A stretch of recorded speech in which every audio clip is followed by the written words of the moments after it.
Welcome back to Let's Not Sugarcoat It. Season 3 is here and we're excited to dive into the core of communication, relationships, and leadership. We're your hosts, Bella and Lee, a husband and wife duo with a successful business helping couples and organizations get it together to play a bigger game and elevate their relationships and performance. We believe in keeping it real, so each week we'll bring you incredible guests, entrepreneurs sharing their authentic experiences, along with episodes featuring just the two of us tackling the tough topics. So, if you're ready to enhance your connections and sharpen your leadership skills, you're in the right place. Let's get started. Welcome back to another episode of Let's Not Sugarcoat It. Today we have a returning guest, Meaghan Alton. She is a business strategist with a master's in economics and over a decade of experience helping energy-sensitive entrepreneurs build sustainable, profitable businesses. By implementing a simple framework, she guides clients creating predictable revenue through a clear client path. Meaghan combines data-driven strategies with nervous system intelligence, enabling entrepreneurs to work smarter and grow with ease while nurturing important relationships. Whether through group mentorship or private coaching, she empowers clients to achieve clarity and consistent income. So welcome back, Meaghan. Thank you. Yeah. So it's so awesome to have you back. Mm-hmm. It's been a minute. It's been like a minute. Yeah. Yeah. I don't even know. A year, 2 years? Yeah. Something couple like minutes. that. Yeah, definitely a couple minutes. And we just had to have you back because you do such fascinating work. So it's been fascinating because of the work that you've been doing and just growing and evolving. Lee and I have a business for communication leadership development. And what you do really aligns with what we are up to as well. Mm-hmm. So do you want to tell us a little bit, refresh people's memories on what exactly it is that you do? Yes. I love this. So there's a few things. I've been working for about 14 years now as a business coach, helping entrepreneurs grow their business. And it's very much about understanding how your relationship with your clients, with your colleagues, helps move your business forward, and understanding the client journey, where you're getting people, where you're losing people. And numerology is a tool that I will also bring into that, because it helps us to understand who we are. It helps us to understand what our strengths are, what our assets are, the gifts that we're here to carry, and where we get a sense of fulfillment. But it can also show us where we might have gaps, where we might have blind spots, where we might not, notice certain things about ourselves or even our clients, and how we can understand people at kind of a deeper level. Mm-hmm. Okay, well, tell us a bit more about, because before we got into this, we're having a pretty cool conversation just around numerology, right? And so maybe just give us a bit of some context behind what is numerology for those that have never heard about it or don't know a lot about it. And the kind of what that can do for people. Yeah. So numerology is, I basically say it's using numbers to interpret energy. That's the gist of it. Numbers are symbols, right? Whether you're using them for accounting or anything like that, numbers tell stories. And so when you understand the energy behind the numbers, you actually get a very rich and dynamic story. So numerology is a very ancient tool. I would say the type of numerology that's most commonly talked about is popularized by Pythagoras, who was a mathematician thousands of years ago. And he actually used it in a personal development context, even back then, to help understand, who are you? What gives you a sense of fulfillment? What is, the purpose as to why you're here? What is the energy that you contribute to relationships, to, colleagues, clients, and basically how you do what you do. And it's beyond the doing part, right? Mm-hmm. It really does speak to, the energy that you hold in a space with someone. So energy, right? So really the numerology is a symbol of energy. So are we saying that there's different types of energies related to different numbers? Absolutely. Okay. Every number has energy that it signifies. And there's empowered aspects of every number and there's disempowered aspects of every number. I always say that energy runs on a bandwidth, kind of like a battery. So you might think like there's an opportunity or a plus and there's a challenge or the minus of a battery. And so when you're working with any particular number, it's going to illuminate to you things that you can do that would help you. Now, it needs to be in the context of, maybe a goal or a project you're working on. And it's like, how can I use this energy to help move me forward? And you'll also notice, depending on what's happening, that there's ways that energy might be trying to trip you up. And that would be kind of the minus side of the battery. And like, oh, there's maybe some growth work here, or there's some self-reflection or some, difficult conversations to be had to kind of improve that energy flow there. So, when we're looking at individuals, it comes from the day you were born. So the digits of your birthday, and each number contains different energy, as well as when you add up all the numbers, you get like a big number, and then you'll put those two again together and you'll end up with, we look at numbers 2 through 11 when we're looking at a ruling number or a life path number. Awesome. Like what I love about this is we have a leadership identity assessment that we give to our clients, which also is based on that energy and who you truly are as a leader, and how you can, what are your winning formulas and what are your blind spots. So it really mirrors exactly what you were saying, within the numbers. That's right. I want to play a little fun game because as a couple, and entrepreneurs and a couple that works together, you took our numbers. Yes. And we wanted to see how we communicate and how these numbers help us to move forward and move past some of those limitations. I was going to say, I think it's also, though, about understanding where our energies based on numerology can also get in the way. Yes. Right? Yeah. So it's like, where do they give us the power, but where do they also trip us up? Yeah, for sure.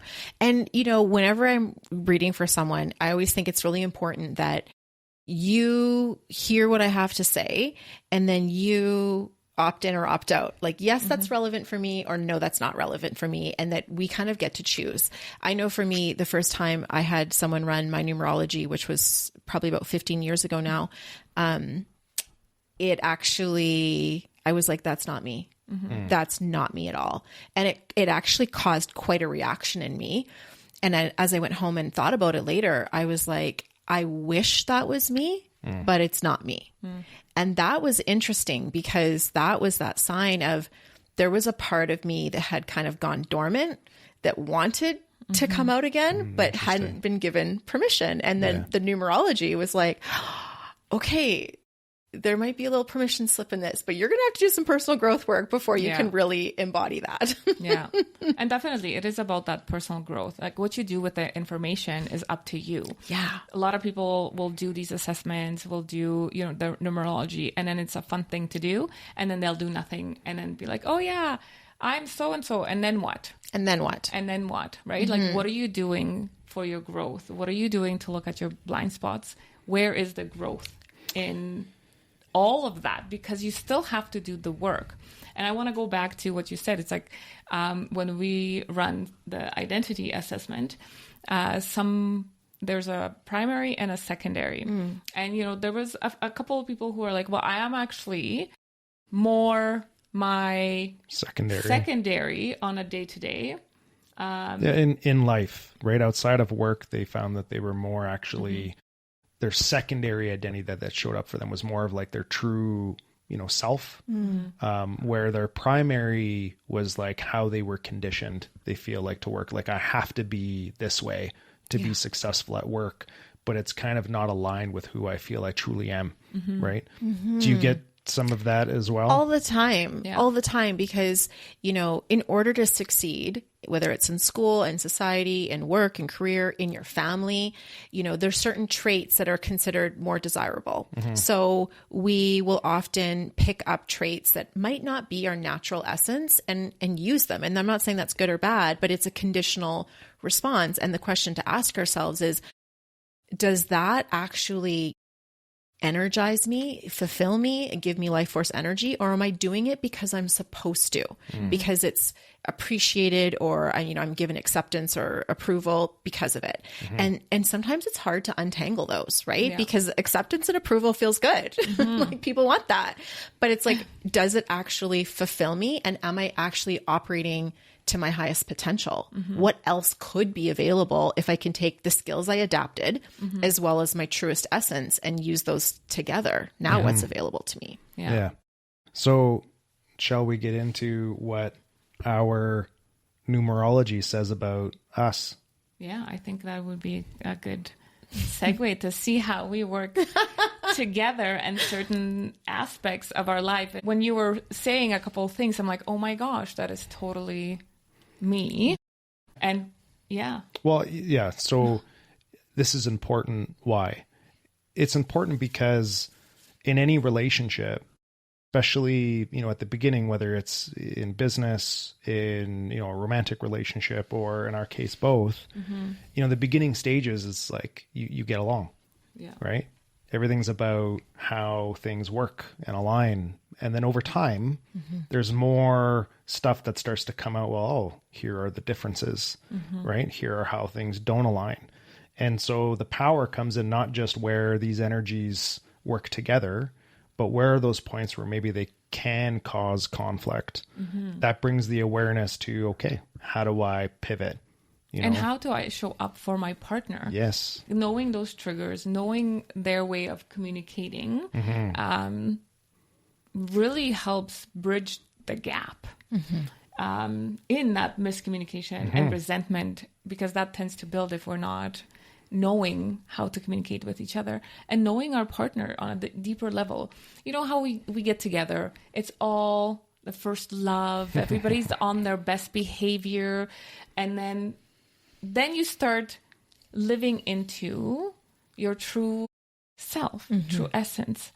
But we don't actually ask the question when things shift, right? We start going, oh, well, you're not the same person I married, or you're not the same person, but I actually was the same person. But the things that didn't bother you before are bothering you now because we weren't looking and presenting our true selves at the beginning. Yeah. Right? So what happens is, now what tools do we need to get to be able to actually communicate and live in harmony versus in disharmony? I don't know. No, and without casting those filters onto each other, right? And when we talk about filters, the right, wrongs, the agree, disagrees, those types of things, because here we are, just an example of yesterday, where we've got some increased work clientele, so good problem to have. But part of my winning formula is work ethic based. And so I step into my doing and I'm just hammering out things, and I will lose track of time, not just hours, days, where all I'm focused on is up early till late at night, just doing. And if her default listening is, or meaning making is, he doesn't care about family, right? Then all of a sudden the conversation starts off with making me wrong about the work versus, okay, his, default energy is to be, a builder and driving things forward. Okay, I just need to remind him that too much of that is also not good. So coming in from a place of love versus coming in from a place of making me wrong. Yeah. And the language shifts too, by me being able to really verbalize what I am feeling in that moment, right? So I'm feeling lonely. I'm feeling disconnected. I'm feeling like I am not part of whatever's going on here. So we need to find a way to reconnect and fill my bucket, because your bucket is being filled. But now I'm feeling like I'm not a part of this marriage, this partnership. Before that, we wouldn't be able to verbalize that, right? So having those tools and having that safe space and learning about each other, that's the key, and working on ourselves to not press those triggers, to not press those buttons that we want to, sometimes the elevator, I just want to go down. Yes, you do. Yeah. I do, but that I know that's not going to serve me, it's not going to serve us, and it's not going to serve our family. But I'm aware of that. Those were the blind spots that were brought to the forefront for me, for us, and we're able to work together towards our vision, mission, our goal, individually, as a family, as a partnership. So let's dive in. Let's dive in. Yeah, absolutely. Okay, so should we start with Bella? Yes. Yes, we should. Okay, so Bella, you're a 22-4. So your ruling number is 4. That is made up of 2 2s. And so the 2 2s have a very strong influence as well. You can almost think of like 4 is my number, but 2 is also my number. And 4 means that you have this very strong visionary leadership quality that is highly relational. So the people you spend time with, the people you connect with, the connection is everything, and relationship is everything. So even in the story you guys use as an illustration as perfect sense, you're like, I'm over here, I'm a 1 and I'm supposed to be a 2. What's happening? Right? Like that makes perfect sense. And so I mean, I always think so much of challenge and conflict can be resolved when people feel seen, heard, and understood. Right? It's like, if I feel seen, heard, and understood, as I'm carrying this vision of partnership, whether it's in my relationship, whether it's with clients and colleagues, whatever it is, the relationship is the root of all of it for me, particularly as it applies to pursuing a common vision, a common goal. Like you're holding space for something. Right? And it's like, how do people come together and create something that I want to hold space for? That's kind of ultimately how I would see the 22-4 playing out. Do you want me to get into some of the other bits as well that I mentioned? Yeah. Okay. 100%. So the overall unfiltered. Let's go. Give it to me.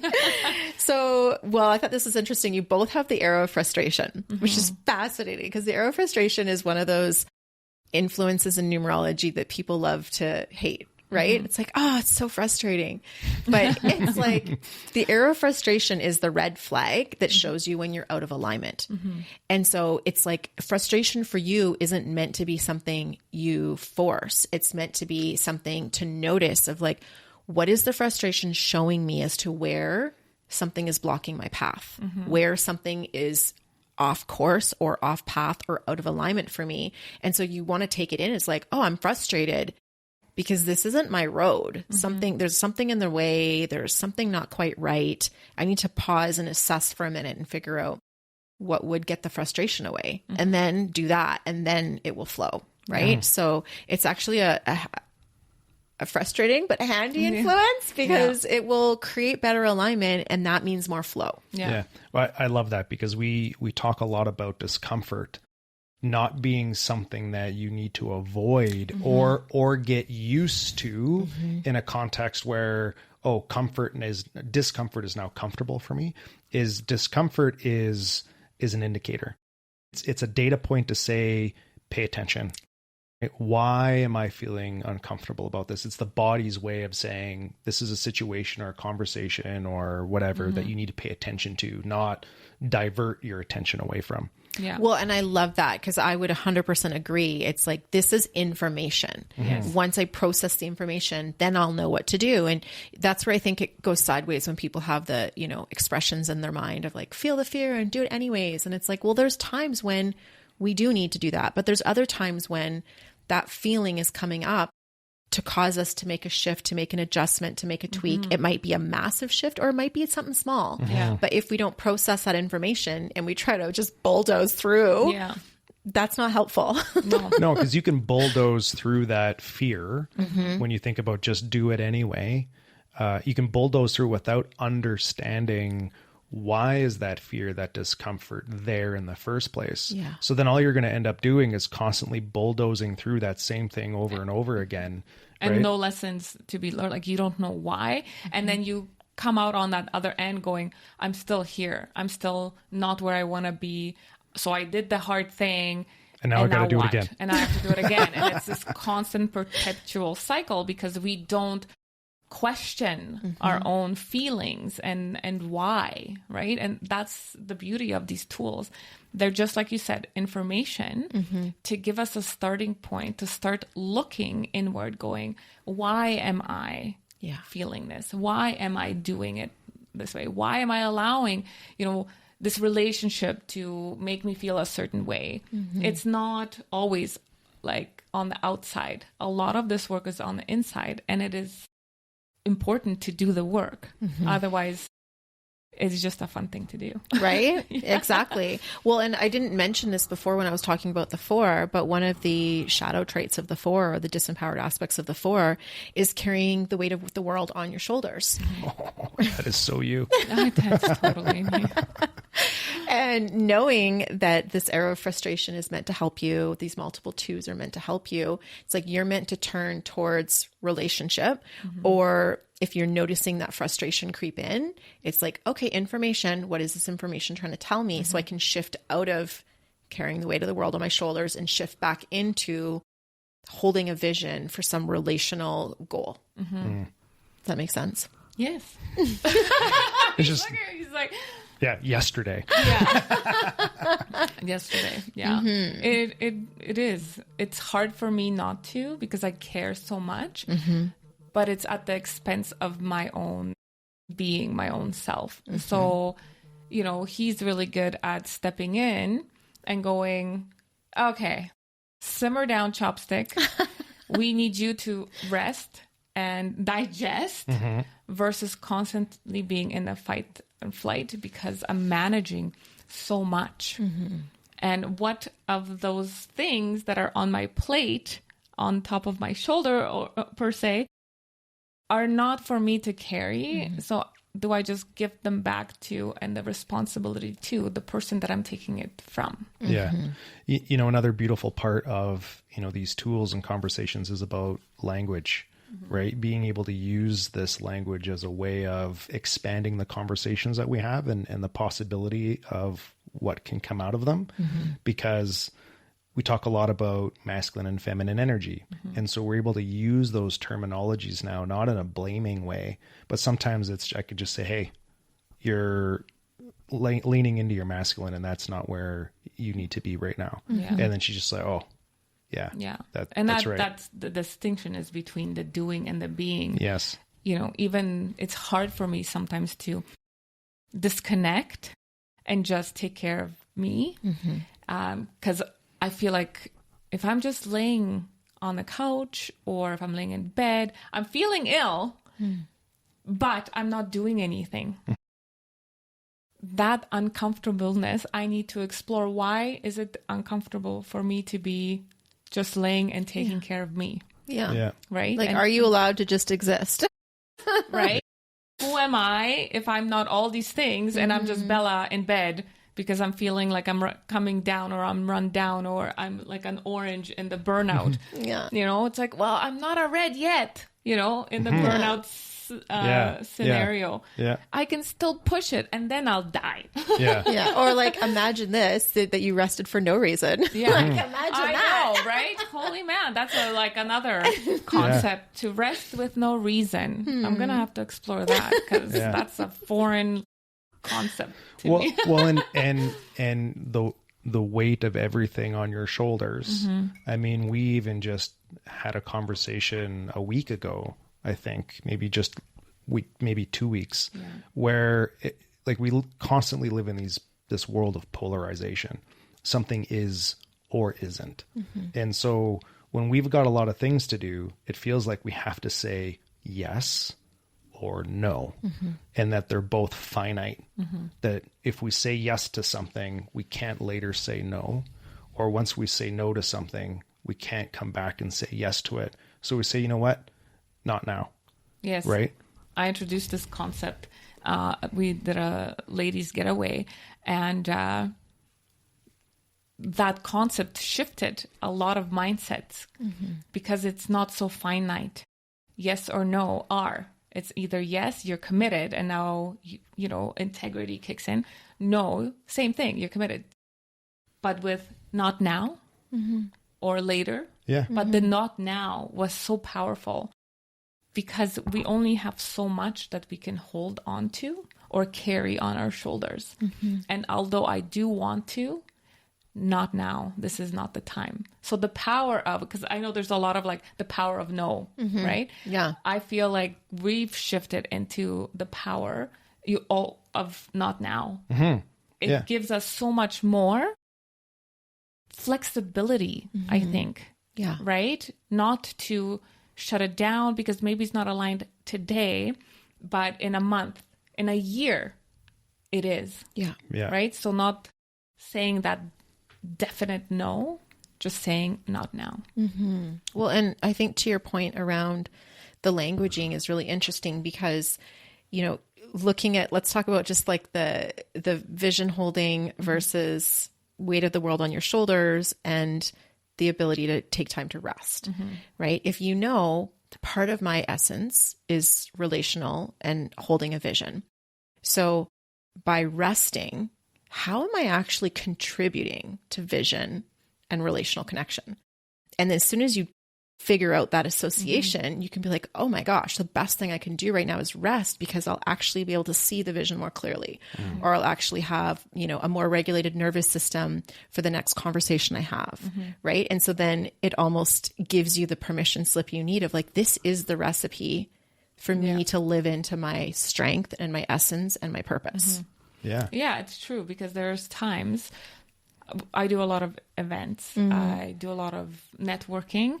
That fills my bucket. I love people. I love being around people. I love enrolling them in our vision, our mission, and into our lives. But that takes a lot of energy to be constantly on. So having that time to rest and recharge and be alone is really important. Sometimes it's difficult when, you know, we have all the females living in the house and we're all traveling together to have that alone time. But there has to be a balance, you know, for me. I can't be always alone because then I feel this isn't me, this is not energy. But yes, having that rest so I can show up as the best version of myself. Not just the best version, just as myself, who I am, is important to have that rest, which I don't give myself enough permission to do because I feel like I have so much on my shoulders because I care. Yeah. Yeah. And the power of not now allows you to take some of those things and put them down, right? So that you can take care of the things that are a yes now. Thanks, right. coach. And sometimes coaches. And sometimes it's a lot of the times it's you. Right? Like you need to prioritize self-care, right? And that's for everybody. Yeah. And all too often we end up living into this. Taking care of yourself somehow has become selfish, and selfish becomes something to be shameful over. So we need to break that and say, no, I mean, you do need to look after yourself. It's okay to say not now to people and things so you can get your rest, so that you can exercise, so that you can get your morning started. And then you have more clarity. You've got more energy to be able to tackle things with a lot more velocity than if you were tapped out. Right. Because I also want to say too, when you were talking, like we're all some version of like an ambivert. Most people think that there's either extroverts or introverts. And although they're a rarity, we all either are, you know, maybe a little bit more extrovert, but we still have introvert parts of us, or the other way around. And so being tuned into when we're spending a lot of time in crowds with people that does give us energy until it doesn't. And when it doesn't, we need to step back, kind of step into our introvert, fill our bucket up that way, whether just alone time, whatever that is, right? Resting, reading, meditating, exercising, whatever. But too much of that can then flip the script and also drain you. And then you got to get back out. Yeah. And I mean, going back to the whole language on it's become this word of taking care of yourself is selfish. But there's a lot of out there that's like, oh no, self-care is so important. And then oh my gosh, there's so much judgment because look at them or look at her. She's taking so much time. Oh, must be nice. Right? There's so much noise out there that it's hard to filter of what your true essence is if you don't do that work, if you don't use those tools, because we're constantly bombarded.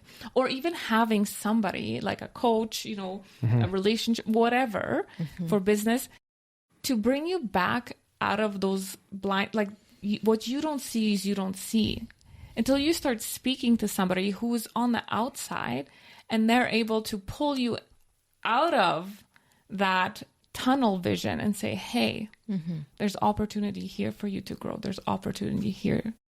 But you have to then do the work. We can only show you the blind spots. We can only show you certain things. And what you do with it is up to you. So I'm going to say this. I'm going to pitch this. Always have somebody working with you, whether it's in business, in relationship, because you don't know what you don't know. It's and so once true. you outgrow your coach or whoever, it's same with psychologists, psychiatrists, counselors, whatever. If you're stuck in the same loop, move on. Try something different. Try something different. Mix it up. Mix it up, right? Yep. But because we get so comfortable in what we know, we just continuously, oh, this is just me. Oh, this is just life. Oh.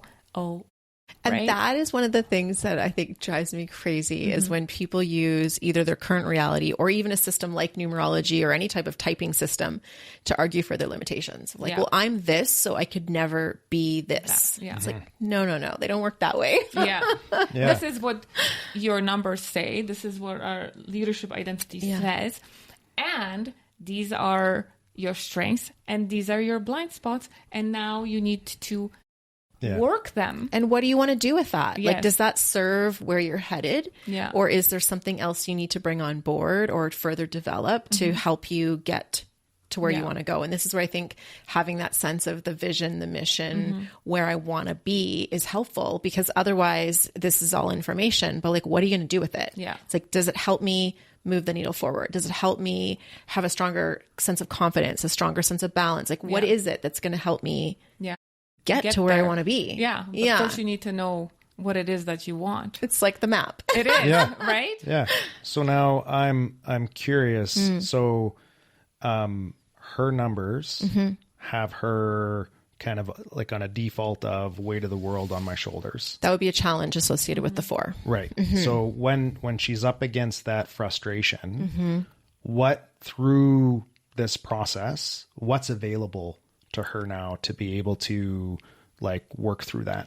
Yeah, well, a couple things. Number one, having multiple ones in your chart and an isolated 3, you have a lot of creative ideas and you're meant to express them. So being able to, and because again, relationship is so important for you, having those people in your life that you can bounce these ideas off of, you know, talk or sort of think out loud, events where you can be sharing ideas, masterminding, that kind of thing will be huge, because that's where you're going to have your aha light bulb moments like pop off, right? And then with the weight of the world on your shoulders in particular, you want to think of what's the gift associated with that. So with every challenge, there's a gift. With every gift, there's a challenge. So the gift associated with that is that you're really good at holding a vision, right? But the vision doesn't mean you have to carry it alone. Yeah. And so because of the multiple 2s, you want to ask yourself, first of all, what helps me hold a vision the best, right? And then who can I enroll to help me with this vision? Who can I delegate? Who can I enroll? Who can I outsource? Because the partnership, the relationship aspect is so key for you. And if you're carrying the weight of your world, you're not holding a vision in a healthy way, right? Yeah, that has been a challenge in our business lately, because again, we've tripled our business since we started this vision, mission, and toolbox, I guess. And I need an assistant.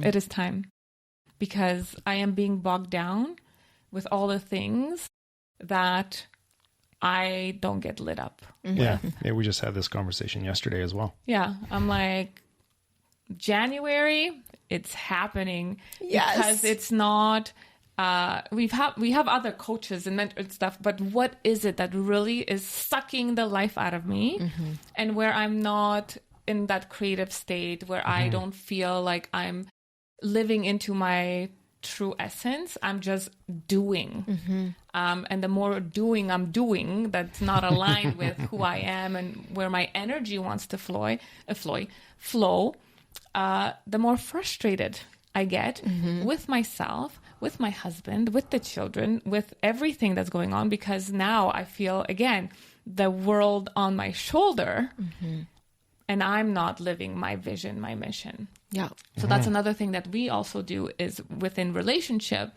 is we find out what makes us light up, where we cannot hold each other accountable within business relationship, because then it becomes nagging and all the other things.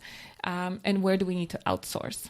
So what was working for us for the last, couple months is no longer working. Yeah. And that's where I'm feeling that extra frustration and not aligned. I'm like, what am I doing? This is not where I want to be. So Well, and to that point though, I would take that sense of frustration as like almost like a gold star, because it says that you have created forward movement. And the reason you're feeling frustration is because you're ready to transform that next roadblock that's in your way. And so that's like gold star because you've progressed. Yeah. Okay, now how do I transform this roadblock? Yeah, and those are those growing pains, right? Yeah. It's like, okay, now it is time to build another team. We have a team, but now we're growing. When What's is next? the time? So yesterday was January. We're expanding because now I'm feeling like I'm not able to grow the way I grow our business, our relationship, because now I'm in the doing too often than in the being. Yeah. 1,000%. Okay, let's do you now. It's so good. Okay, you ready to do Lee? Yeah. So I love this because you, like I said before, you both have the arrow of frustration. So I think this is really powerful. And now knowing that, hopefully that kind of gives you the language when you're seeing it with the other person. It's like, oh, okay, this doesn't mean there's anything wrong. It just means there's a roadblock. How do we help each other through this? Like, what do you need? That kind of thing. But you're a ruling number 9. And a ruling number 9, it's so interesting because 9 is the last of the single digit numbers. So 9 is like, I'm going to look behind and I'm going to see all the ways things worked, but all the ways things didn't work. And I want to birth a new way going forward. It's time for us to have an up level. It's time for us to have an evolution. So we're going to raise the standard. We're going to raise the bar. And this is why 9 can often be associated with a few things like endings and loss, because it's like, it's the death of the old way of doing things. And so the 9 is very visionary, very humanitarian focused, because again, they care a lot about kind of like raising the bar for the people in their lives or their community or their audience, whatever that looks like. And the shadow traits of the 9 can be like perfectionist tendencies. When she's laughing, I'm like, in my head, I'm like, tell him he's a perfectionist. And you didn't say, I didn't tell you this before. I did not at all. But you're like, oh, the perfectionist. I'm like, oh my goodness, because that is a challenge between us, because I'm a push forward vision this, and he's the perfectionist. So he's very meticulous, right? So those are also challenges within relationship and business, like romantically, when you have somebody who's, a perfectionist and somebody who's not. Yeah. Well, because the high standard can manifest as itself as not just a high standard out here in the world, but you create a high standard in here. And sometimes in growth, this is what we tell our clients. Perfectionism can be the killer of growth. Yeah. Because you want it to be so perfect that you don't actually get it out. It takes too long. You'll never know if it's perfect unless you try it. You have to go out there and just do it and see what lands. Yeah. Right? Well, that is the hardest thing for a perfectionist. It really is. And this is the double-edged sword of perfectionism. It's like you are raising the standard. You do have really high, standards for things, and you're not going to accept something that's substandard or subpar. And that's a huge gift. And it's a fine line between this is substandard versus I'm so perfectionist that that nothing's good enough or nothing's okay. Right. And so for the 9 to really keep in mind is, if my job is to raise the bar, I need to ask myself, is this raising the bar to like an achievable next step, knowing it's always iterative? I can always switch, change, grow as I move forward. Or is this raising the bar too much that it's unreachable? Because where I find this can sometimes show up, it's not with everybody, but it can sometimes show up, is like, if I raise the bar too high, that almost creates this like safety of like, well, I know I'll never reach it, so it's fine. It can stay in imaginary land, and then I don't actually ever have to take action towards it. Right. Yeah. And I love that you said that, because it's a good segue to what I'm about to say. When we work with couples, entrepreneurs or businesses, we never go past a year, right? We're like, what do you want to achieve in the next 12 months? Yes, you have your vision, your goal. However, tangible results come in smaller chunks. So when you set your vision and mission, people are like, oh, I want to make $1 million. Okay, well, what are you making? 75,000. Okay, why don't we get you to 150, 200? Because then you'll get the taste of doubling or tripling your income. But if you don't get there, there's not like, if you don't get to the $1 million in the first year, you'll have that failure sense that, oh, it's not doable. I'm not good enough. I'm never going to make it. But once you start making those, it's like once you make your first 100,000, once you make your first 500, $500,000, I'm like, which one do I say? You can repeat the result, and they are much faster and much easier as you scale. Yeah. Then you'll reach a certain level again. You'll have to, you know, get the reins again. But it's 3 month, 6 month, 9 month, 1 year. And it's okay to shift. It's okay to shift your needs and wants, because once you start taking those steps, it's so funny when people actually go through the process with us and then they start taking the first 3 months on. And they'll come back and they're like, oh my gosh, guys, like this door opened. Yeah, because you started taking those steps and you started speaking into existence the things you wanted versus the things you don't have. And then this door opens, and then you can reassess. Say, is this aligned with my vision and mission? Or is this a distraction? Then we say yay or nay. It's easier to say yes or no, or maybe not now. Yeah. Right? Because we have that focal point. Without that focal point, you're mumble jumbled. You're taking things on and you're floating around. You're just like, what am I doing here? Right? Yes, I'm making money some here, maybe a little bit there. And now I'm not making anything because you weren't focused on that pinpoint that you set your goal to be. Yeah. I mean, you got to have that big, hairy, audacious goal, that vision that anchors you. Yeah. Right. But then you got to look at, okay, in the next 12 months, especially if I'm coming from a place, which you should be, I haven't achieved that yet. So what are the systems, the habits, the rituals, the things that I currently don't have that I need to have in place to achieve that goal? Because it's not just forcing yourself to push through and achieve that goal. Because if all it is just sheer will that's driving it, then once you get it, it's not sustainable if you get it. Where building those habits, building those rituals, building those systems, it takes time on the front end, which is why it's so important to kind of boil that down to what does the first year look like? Because then as you start to get closer and closer, if you're building out those systems and rituals, then they compound, they build. And then when you get to that goal, the next goal, right? So if your goal is to go from 75 to 150, using your example that you used, Bella, then to go to 300 will be that much easier because those habits and rituals are going to be in place, those systems to get you there. Still some tweaking. You got to focus on the next year, right? But then there's tweaks, and chances are then you'll, instead of just doubling 150, you're going to triple it, right? Yeah. Or quadruple it.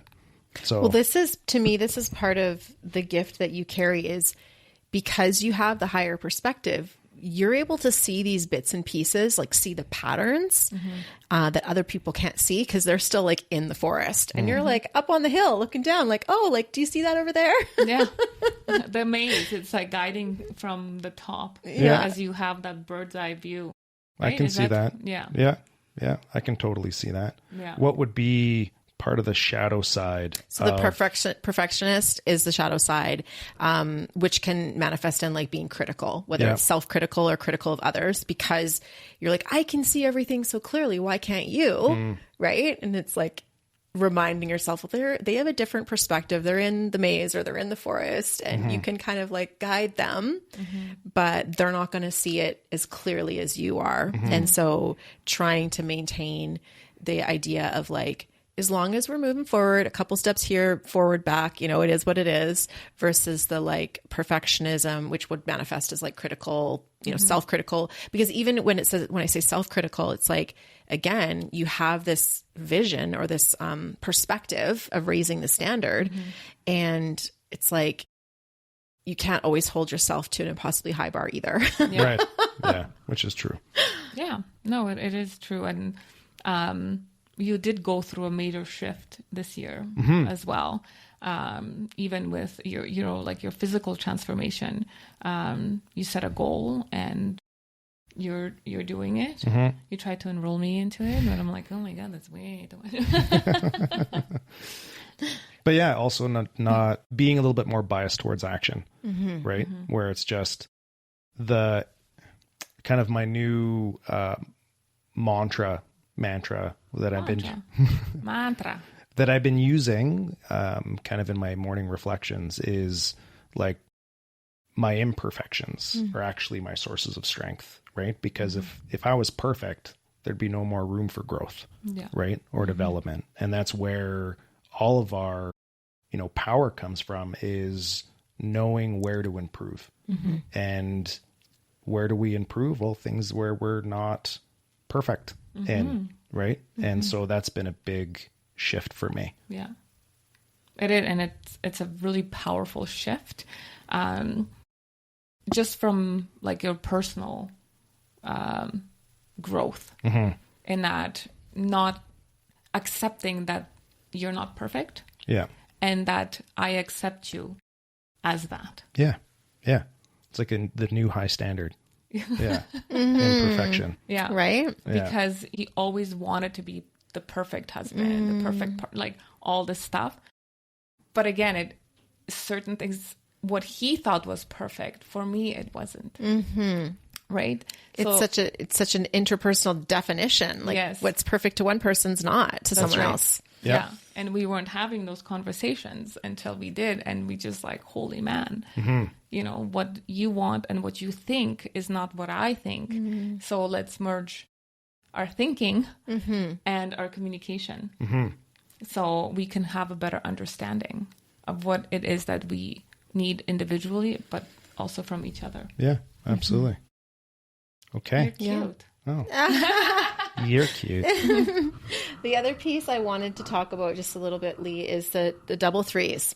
So creative expression and being able to express your ideas is so important for you. So being able to engage in that as it relates to this higher standard you're creating is super, like, it's part of your gift, right? Being able to share ideas, talk things through, make things make sense. It's part of what you're here to do. So that's just the other piece I wanted to mention, because I see that showing up in how you guys have been evolving your business, right? Which is really exciting. I very interestingly just experienced that as a conflict with the high standard, the needing to express ideas, and perfectionism, how that actually ends up being a bit of a conflict. Because I think about things like the work that we do, podcasting, right? Expressing my ideas outwardly, but the idea that those ideas have to be perfect, right? Yeah. In nature. Yeah. Even with like social media, right? Yeah. Like he's getting way better, but it was a pain point for us when we started this together, this podcast. Yeah. is because, again, showing up, like let's do it. One take, it's done. Right? For him, it was so important to get the language right, to look like all that stuff. How is this going to land with others? Is it going to make a difference? Is it like, I'm like, it doesn't always have to be here. Yeah. Right. And that was that high standard perfectionism. You can just be here, because there are a lot of people who are still in the weeds. Yeah. I always tell my women client is, don't try to constantly be that person that you're admiring. Because what? Because you're here and there are tons of people who have you there. So be okay being who you are today, still grow and want, but don't always want to show up as that person that you're not yet. Yeah.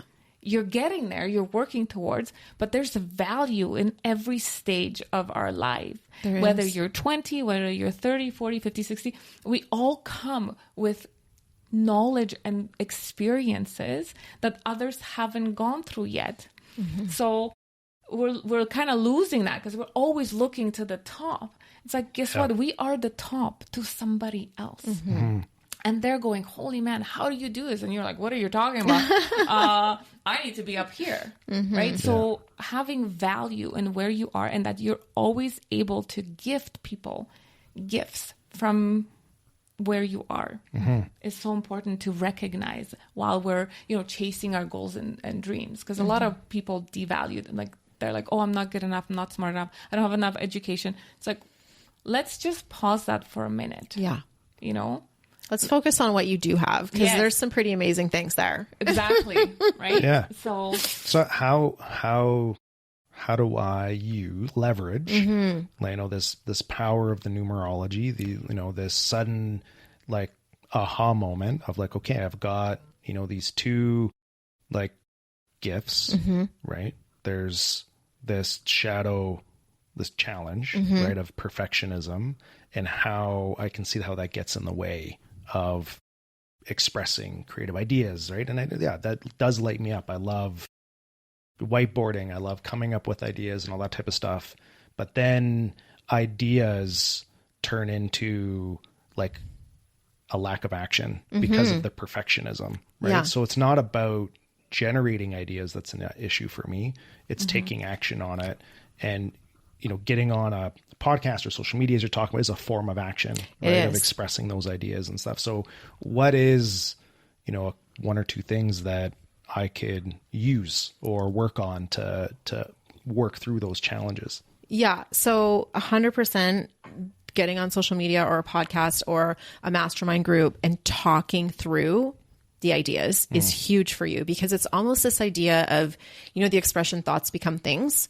That's very true for you. So the more you talk through it, it almost starts to take form.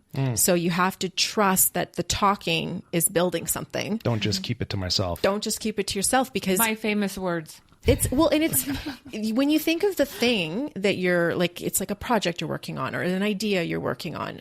It has life to it.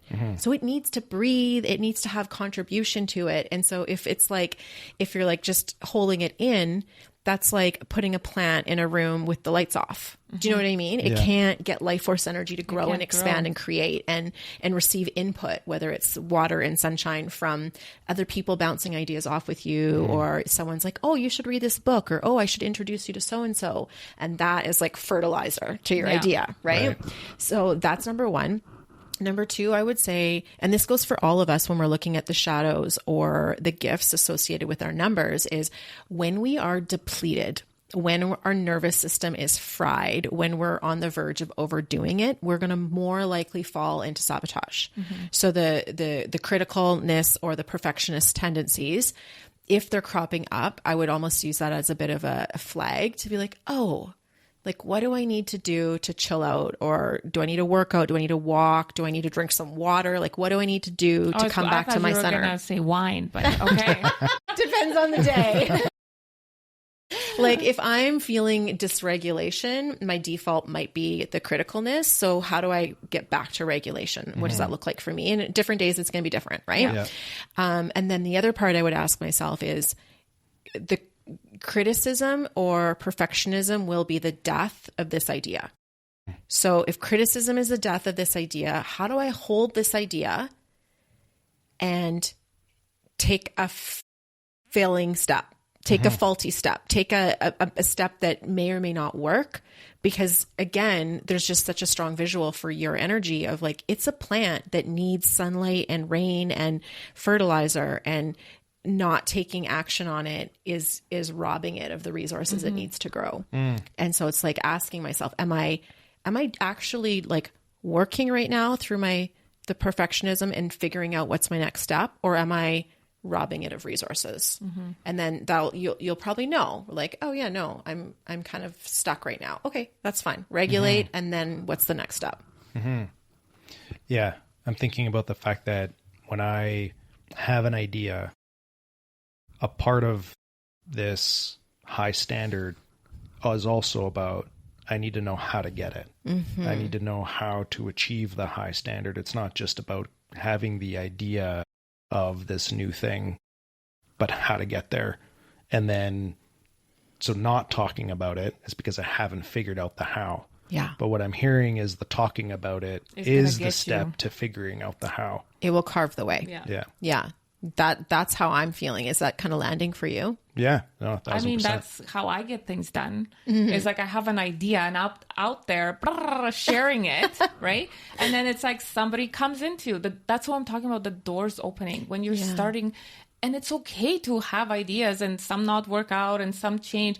It's okay to change your mind, and it's okay to take a different road to get to where you need to go.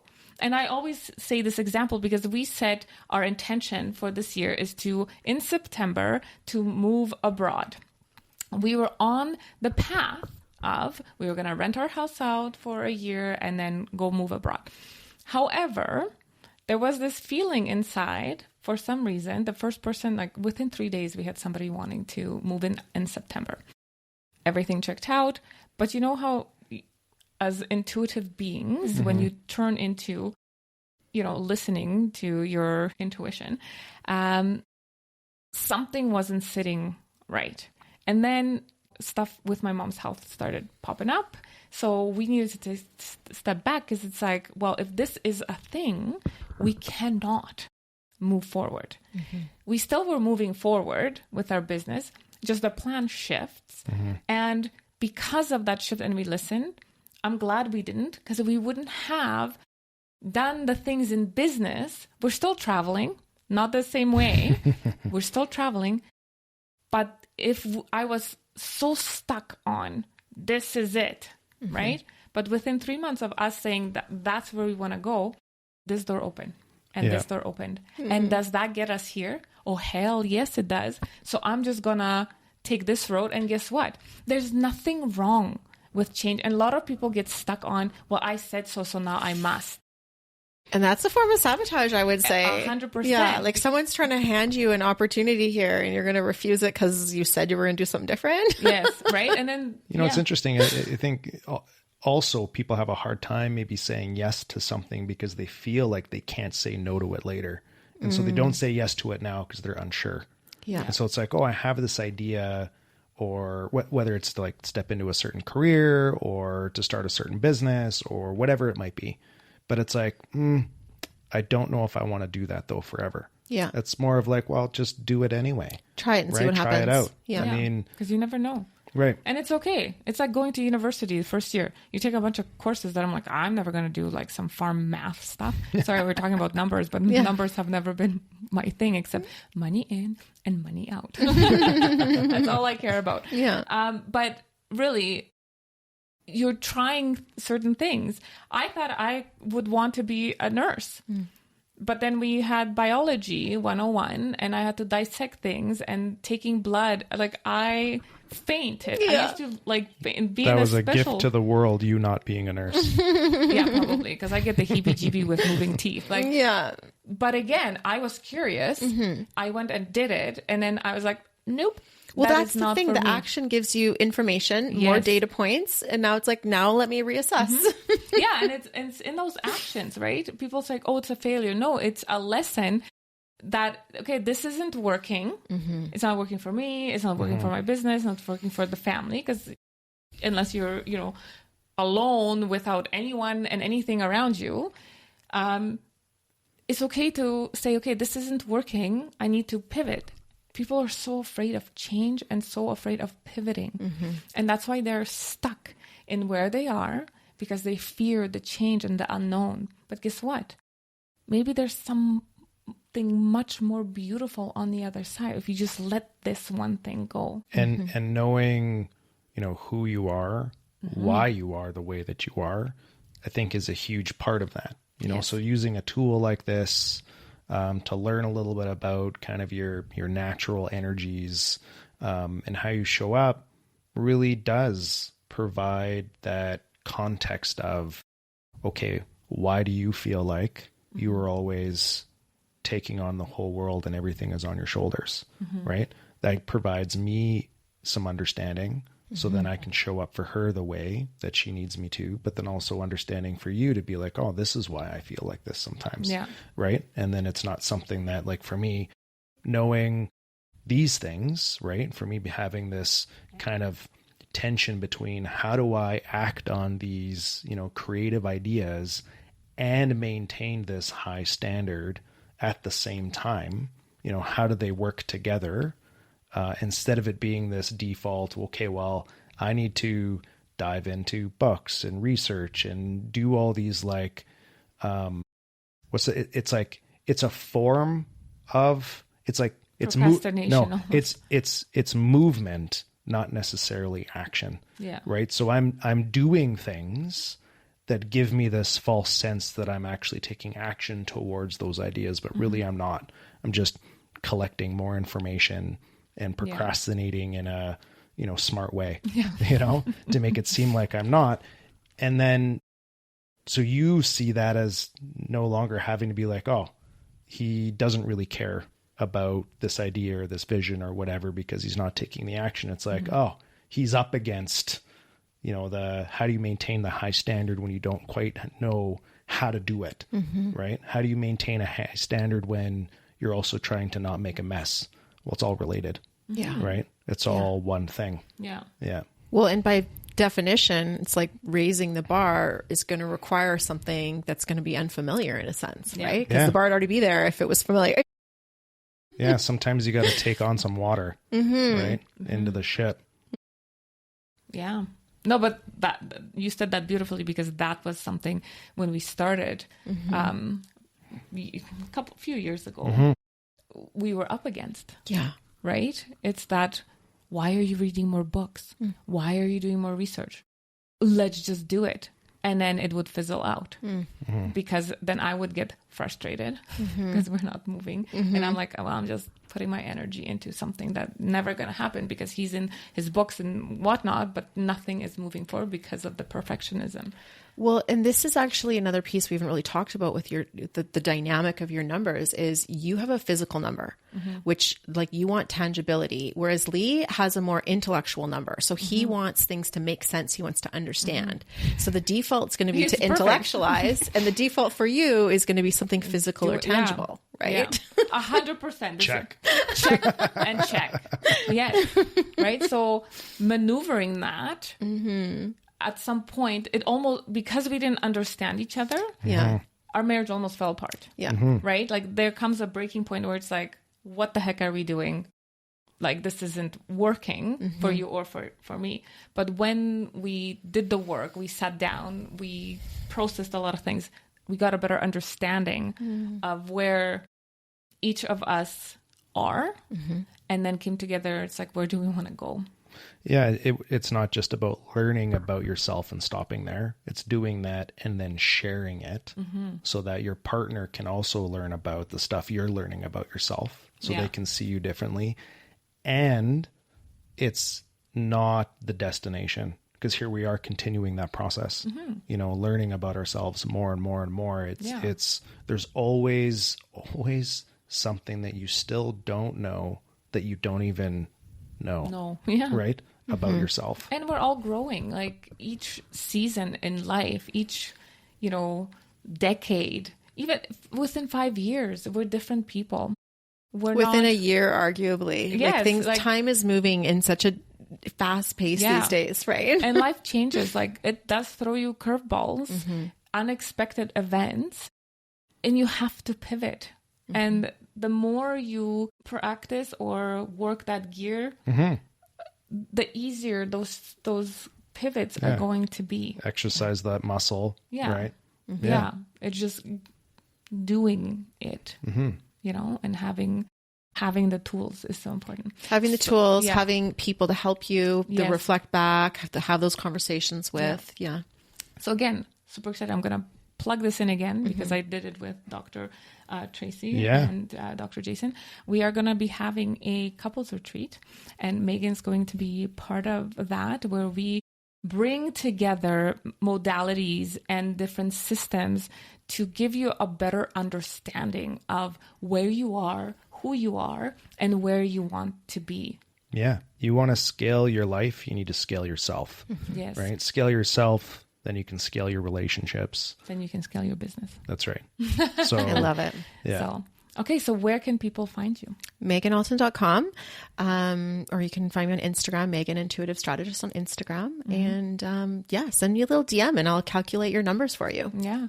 Awesome. So thank you so much for coming in and sharing your amazing gift. It is a gift. Yeah, absolutely. We're looking forward to working with you and sharing our gifts with the world, because you guys need it. Just saying. Not just you guys. True. We all need it. We all need it, because when you are on the other side, there's so much beauty and so much power once you get over that hump and lean into the possibilities that are out there. Yeah, absolutely. So, okay, until next time. Thank you for having me. Bye. We hope you enjoyed today's episode and gained valuable insights to elevate your life and business.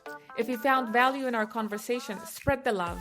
Share this episode with family and friends, and let's grow this supportive community together. And don't forget to like and follow us so we can reach more amazing people just like you. Until next time, remember, let's not sugarcoat it. Keep it real, raw, and unfiltered.